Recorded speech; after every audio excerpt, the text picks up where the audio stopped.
المنافقون منافق مرد، والمنافقات اور منافق عورتیں، بعضهم من بعض ایک دوسرے کے ہیں، یأمرون حکم کرتے ہیں بالمنکر بری باتوں کا، وینہون اور منع کرتے ہیں عن المعروف اچھی باتوں سے، ویقبضون اور باندھے رکھتے ہیں ایدیہم اپنے ہاتھوں کو، نسوا اللہ بھلا دیا ہے اللہ کو، فنسیہم پس ان کو اللہ نے بھلا دیا، ان المنافقین بے شک منافق ہم الفاسقون وہی فاسق ہیں۔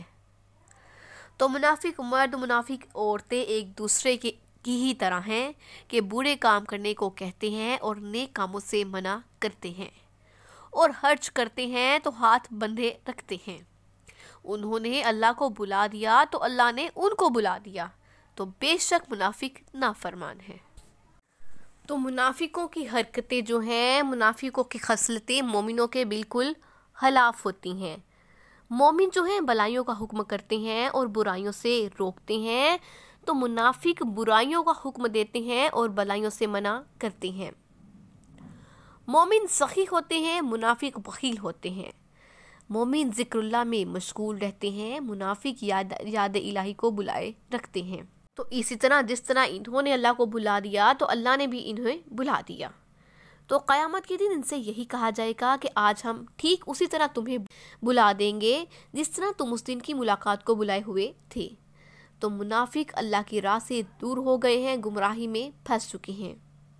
ان منافقوں اور کافروں کی بدعمالیوں کی سزا ان کے لیے اللہ تعالیٰ جہنم مقرر کر چکا ہے، جہاں وہ ہمیشہ رہیں گے۔ انہیں اللہ تعالیٰ اپنی رحمت سے دور کر چکا ہے اور ان کے لیے اس نے دائمی اور مستقل عذاب تیار کر رکھے ہیں۔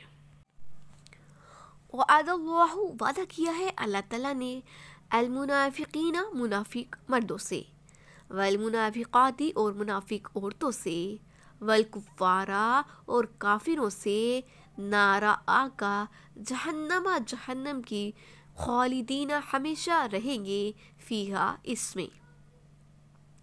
اللہ نے منافق مردوں اور منافق عورتوں اور کافروں سے جہنم کا وعدہ کر رکھا ہے جس میں وہ ہمیشہ جلتے رہیں گے۔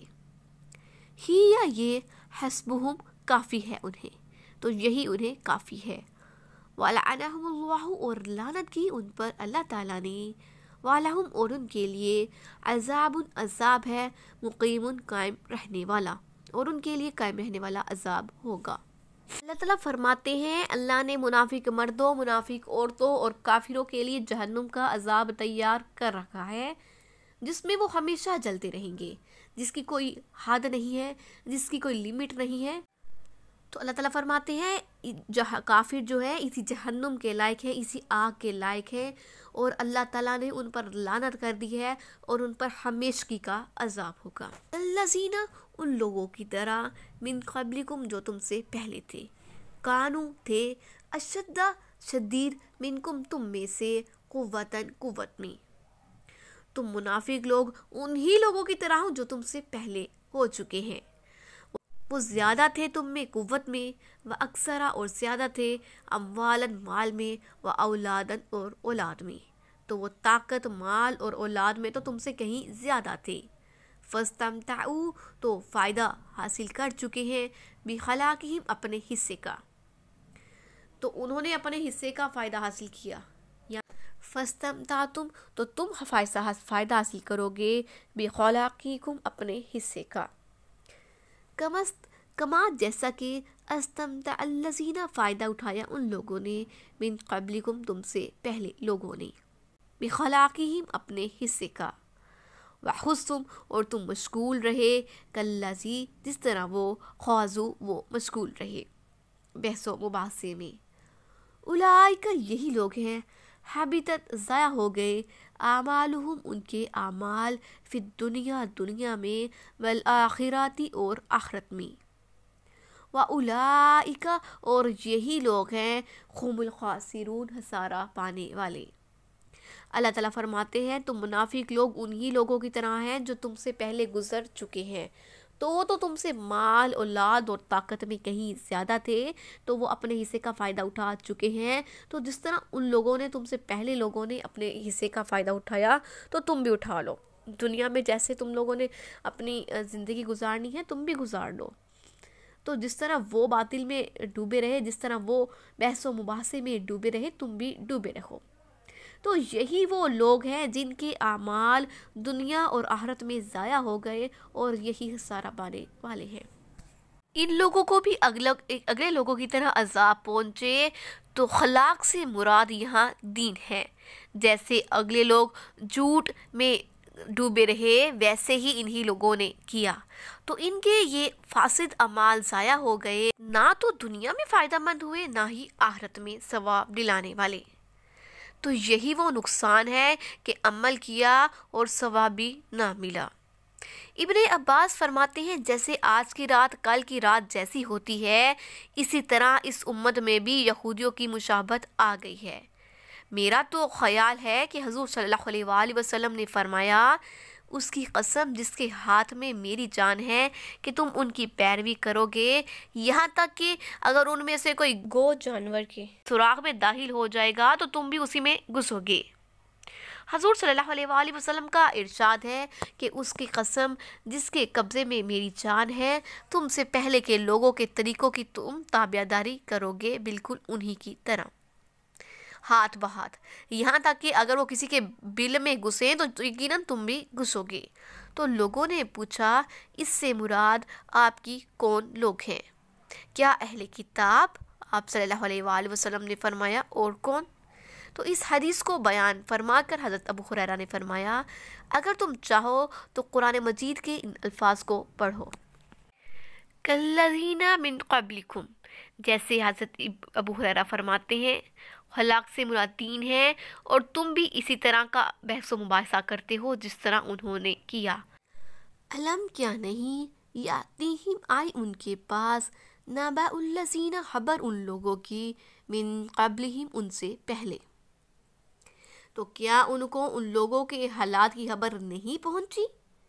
قوم نوح، قوم نوح کی، وعاد اور عاد کی، وثمود اور سمود کی، وقوم ابراہیم اور قوم ابراہیم کی، واصحاب مدین اور اصحاب مدین کی، والمؤتفکات اور الٹی ہوئی بستیوں والوں کی، اتتہم آئے ان کے پاس، رسولہم ان کے رسول، بالبینات واضح نشانیاں لے کر، تو ان کے پاس ان کے پیغمبر واضح نشانیاں لے کر آئے، فما پس نہیں، کان اللہ اللہ ایسا ہے تھا، لیظلمہم یہ کہ ان پر ظلم کرتا، ولیکن اور لیکن، کانو وہ تھے، انفسہم اپنے آپ پر، یظلمون ظلم کرتے۔ اللہ ایسا نہیں تھا کہ ان پر ظلم کرتا، لیکن وہی اپنے آپ پر ظلم کرتے تھے۔ تو کیا ان لوگوں کو ان لوگوں کے حالات کی خبر نہیں پہنچی جو ان سے پہلے تھے، یعنی نوح، عاد، سمود کی قوم اور ابراہیم کی قوم اور مدین والے اور الٹی ہوئی بستیوں والے؟ ان کے پاس پیغمبر نشانیاں لے کر آئے اور اللہ ایسا نہ تھا کہ ان پر ظلم کرتا، لیکن وہی اپنے آپ پر ظلم کرتے تھے۔ ان منافقوں کو بتایا جا رہا ہے کہ اپنے سے پہلے جیسوں کے حالات پر عبرت کی نظر ڈالو، دیکھو کہ نبیوں کو جھٹلانے کا کیا انجام ہوا، قوم نوح کا غرق ہونا اور مسلمانوں کے سوا کسی اور کا نہ بچنا یاد کرو، عادیوں کا حود علیہ السلام کے نہ ماننے کی وجہ سے ہوا کے جھونکوں سے تباہ ہونا یاد کرو، سمودیوں کا حضرت صالح علیہ السلام کے جھٹلانے اور اللہ کی نشانی اونٹنی کے کاٹ ڈالنے سے ایک جگر دوست کراکے کی آواز سے تباہ و برباد ہو جانا یاد کرو، وہ سب لعنت کے مارے بے نشان کر دیے گئے۔ تو قوم شعیب انہی بد کرداریوں اور کفر کے بدلے زلزلے اور سائبان والے عذاب سے برباد ہو گئی جو مدین کی رہنے والی تھی۔ قوم لوط جن کی بستیاں الٹی پڑی ہیں، مدین اور سدوم وغیرہ، اللہ نے انہیں بھی اپنے نبی لوط علیہ السلام کے ماننے اور اپنی بد فعلی نہ چھوڑنے کی وجہ سے زمین میں ان کو پیوند کر دیا۔ ان کے پاس ہمارے رسول ہماری کتاب اور کھلے معجزے اور صاف دلیلیں لے کر پہنچے، لیکن انہوں نے ایک نہ مانی۔ بلاخر اپنے ہی ظلم سے تباہ و برباد ہو گئے۔ اللہ تعالیٰ نے تو حق واضح کر دیا، کتاب اتار دی، رسول بھیج دیے، حجت ختم کر دی، لیکن یہ رسولوں کے مقابلے پر اتر آئے تو کتاب اللہ کی تعمیل سے بھاگے، کتاب پر عمل کرنے سے بھاگے، حق کی مخالفت کی تو اللہ نے لعنت کر دی اور انہیں دردناک عذاب کی خوشخبری سنا دی۔ اور والمؤمنون اور مومن مرد، والمؤمنات اور مومن عورتیں، بعضهم اولیاء بعض، ایک دوسرے کے دوست ہیں۔ تو مومن مرد اور مومن عورتیں ایک دوسرے کے دوست ہیں۔ یأمرون حکم کرتے ہیں بالمعروف اچھے کاموں کا، وینہون اور منع کرتے ہیں عن المنکر بری باتوں سے، ویقیمون الصلاۃ اور قائم کرتے ہیں نماز کو، ویؤتون الزکاۃ اور اس کا ادا کرتے ہیں زکوٰۃ کو، ویطیعون اللہ اور اطاعت کرتے ہیں اللہ کی، ورسولہ اور اس کے رسول کی۔ اولئک یہی لوگ ہیں، سیرحمہم اللہ رحم کرے گا ان پر اللہ تعالیٰ عن قریب، ان اللہ بے شک اللہ تعالیٰ عزیز الحکیم غالب حکمت والا ہے۔ مومن مرد مومن عورتیں ایک دوسرے کے دوست ہیں، اچھے کام کرنے کو کہتے ہیں اور بری باتوں سے منع کرتے ہیں، نماز پڑھتے ہیں، زکوٰۃ ادا کرتے ہیں، اللہ اور اس کے پیغمبر کی اطاعت کرتے ہیں، تو یہی لوگ ہیں جن پر اللہ قیامت کے دن اپنا رحم کرے گا، تو بے شک اللہ غالب حکمت والا ہے۔ منافقوں کی بری خصلتیں بیان فرما کر مسلمانوں کی نیک خصلتیں بیان کی جا رہی ہیں کہ یہ ایک دوسرے کی مدد کرتے ہیں، ایک دوسرے کا بازو بنتے ہیں۔ صحیح حدیث میں ہے کہ مومن مومن کے لیے دیوار کی طرح ہے، جس کا ایک حصہ دوسرے حصے کو تقویت پہنچاتا اور مضبوط کرتا ہے۔ آپ صلی اللہ علیہ وآلہ وسلم نے فرماتے ہوئے اپنے ہاتھوں کی انگلیاں ایک دوسرے میں ڈال کر دکھا بھی دیا، اور حدیث میں ہے مسلمان اپنی دوستی اور سلوک میں ایک جسم کی طرح ہے کہ ایک حصے کو اگر تکلیف پہنچے تو تمام جسم بیماری اور بیداری میں مبتلا ہو جاتا ہے۔ یہ پاک نفس لوگ اوروں کی تربیت سے غافل نہیں ہوتے، سب کو بھلائیوں کی ترغیب دیتے ہیں اور اچھے باتیں کرنے کا حکم کرتے ہیں اور بری باتوں سے منع کرتے ہیں، اللہ کے حکم پر عمل کرنے کی نصیحت کرتے ہیں۔ اللہ تعالیٰ فرماتا ہے تم میں ایک جماعت ایسی ضرور ہونے چاہیے جو بھلائیوں کا حکم دے اور برائیوں سے منع کریں۔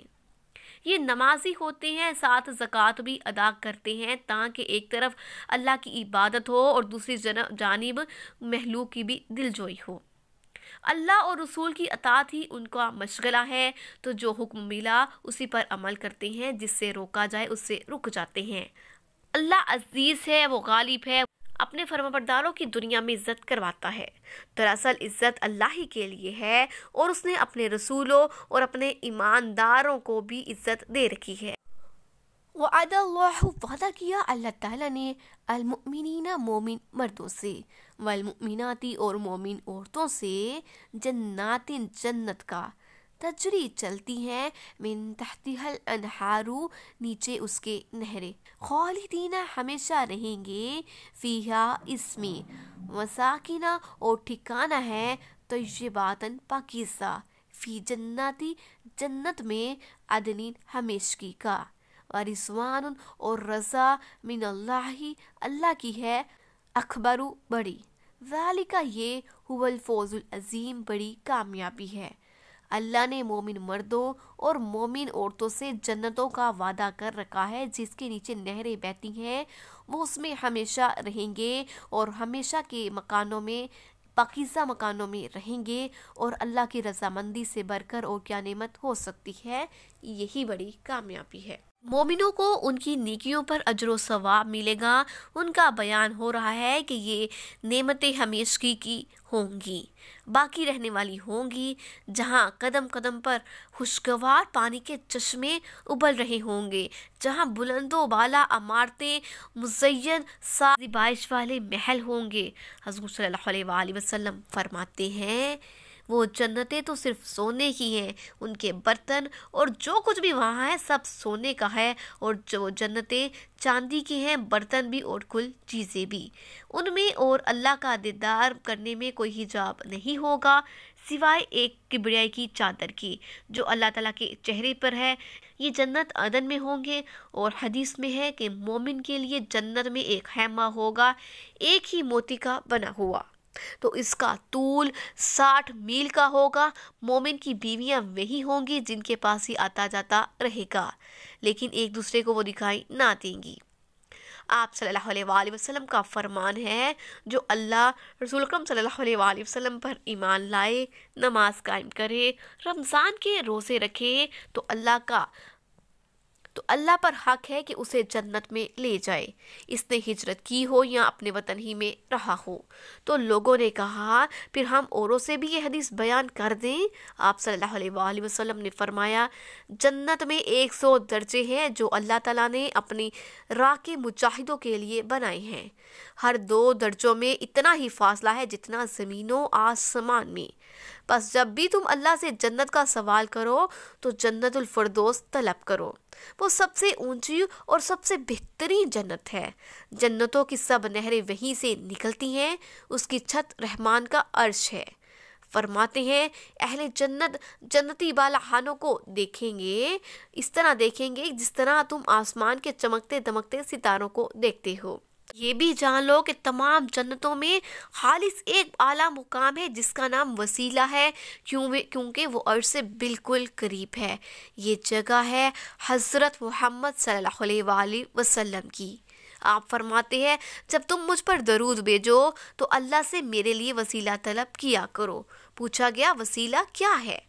فرمایا جنت کا وہ اعلیٰ درجہ جو ایک ہی شخص کو ملے گا، اور مجھے اللہ کی ذات سے پوری امید ہے کہ وہ شخص میں ہی ہوں۔ آپ صلی اللہ علیہ وآلہ وسلم فرماتے ہیں مؤذن کی اذان کا جواب دو، جیسے وہ کلمات کہتا ہے تم بھی کہو، پھر مجھ پر درود بھیجو۔ تو جو شخص مجھ پر ایک مرتبہ درود بھیجتا ہے اللہ تعالیٰ اس پر اپنی 10 رحمتیں نازل فرماتا ہے۔ پھر میرے لیے وسیلہ طلب کرو، وہ جنت کی ایک منزل ہے جو تمام مخلوق اہلیہ میں سے ایک ہی شخص کو ملے گی۔ مجھے امید ہے مجھے ہی وہ عنایت ہوگی۔ جو شخص میرے لیے اللہ سے اس وسیلے کی طلب کرے اس کے لیے میری شفاعت قیامت کے دن حلال ہوگی۔